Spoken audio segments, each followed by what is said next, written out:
Hey, it's Mrs. Morgan, and we are doing this part in our landscaping project, which is we want to paint flowers that you want to like use. You can take a photograph and put it on your slideshow, or you can actually cut it out and use it for your board. You have two choices of doing a slideshow or a board for your final.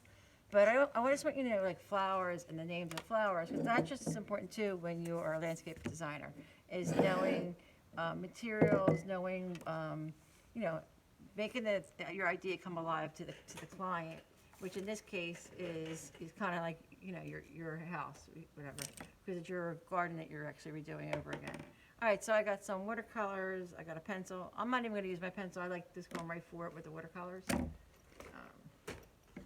Again, you're going to get graded just for doing 5 flowers, and you have to label it. And they have to be real flowers. They can't be out of your head. They can't be imaginary. So I have different, I have an old calendar right here. Okay. Just kind of look through your stuff. You can go online. This is an example of what we did in class right here. They did this in color pencil. They did hydrangeas, tulips, bluebells, azaleas. Again, this is student work right here. This is another one, student work. This looks like it might be watercolor marker. And again, they got the different flowers on here. This is kind of what you're going to do.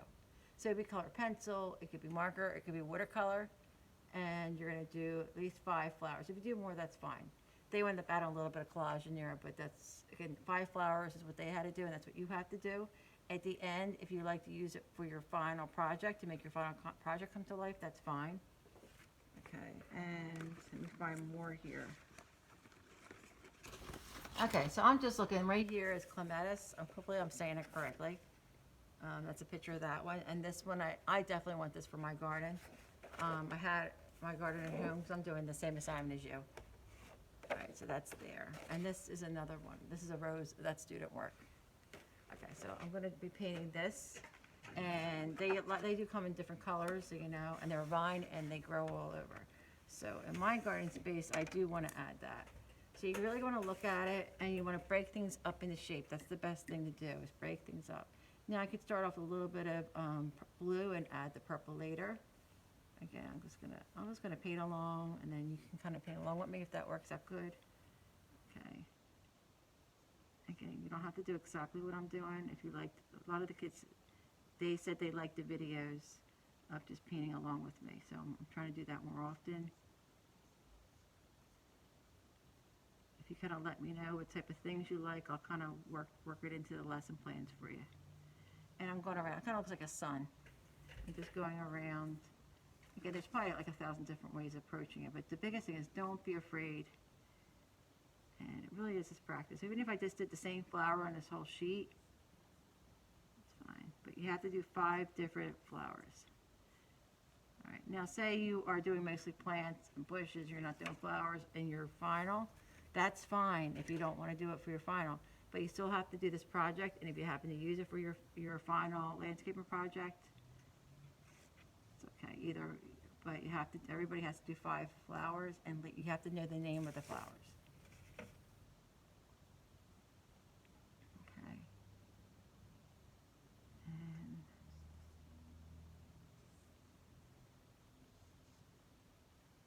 And the more you paint, sometimes the more you get familiarized with it. You do need a little bit harder stock paper when you're doing watercolors. I have tons of paper at school. If you need any paper, let me know. All right. I always just hold it in my hand. If you have it on the computer, have your computer open in front of you. I still think it's kind of nice to use things like prints, because you can like actually see it. And I need a break from being on the computer. I don't know about you, but I need a break.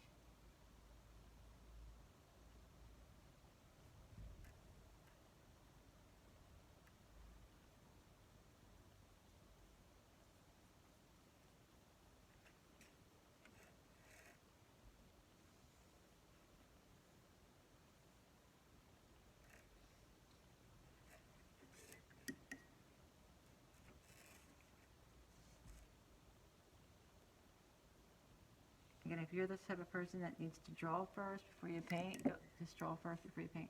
And this might not even turn out, but I'm not. So just do a bunch of them on a paper.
And don't be afraid to look. I have to look up the spelling of these flowers. Some of the names can be a little bit tricky. There is a nickname for some of the flowers, and then you get the formal name.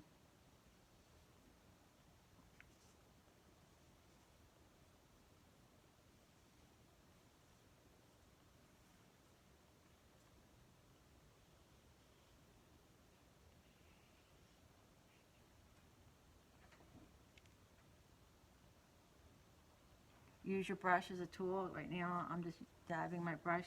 In the evergreen handout, I was showing you how to use your brush as a tool, and you'll be surprised. Like, you really can get a lot of different marks with that. And there's something on my thing here. I have no idea what that was. Might just be a piece of paint.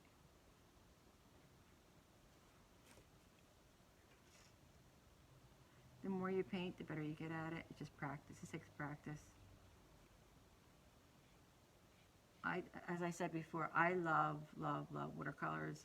Crayola watercolors, I think they're really great for the money. They get like nice, vibrant colors, not real expensive, like, one of the designer names, from the art.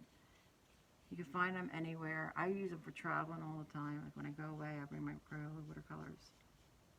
You're never too old for Crayola. I know some of you kind of have to use sometimes what you got, which is fine. You can make it work. They have them at the food store. If you go right where where your school supplies is, a lot of times you can find things. If you have water-based markers, you have a brush and that, you might be able to use your water-based markers as kind of like for color.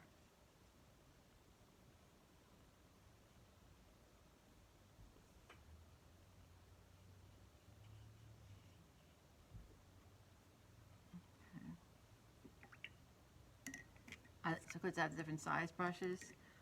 A lot of times when I'm painting, I tend to use the same size. Now black, you got to be careful. What black can get muddy on you. I think that's like my side of my brush is coming off.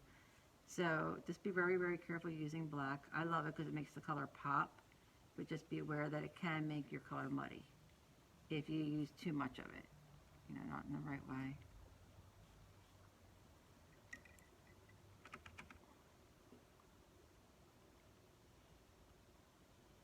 But if I wanted to, I could always use a black gel pen when it's dry to outline certain areas. I could use my sharper, that's not even a word.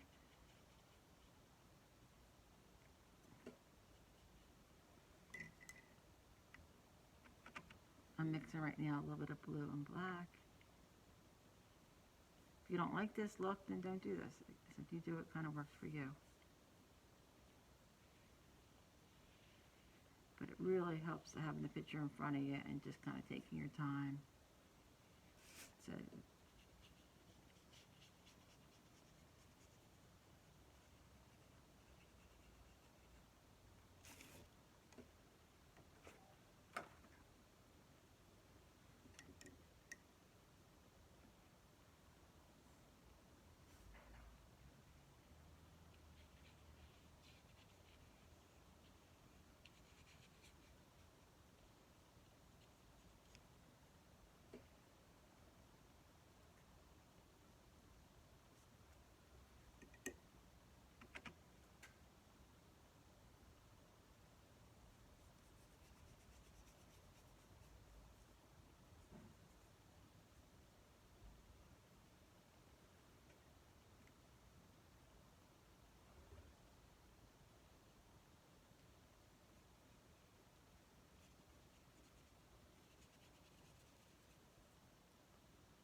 Okay, so hopefully that helps you. And again, I usually write the name in pencil on the bottom.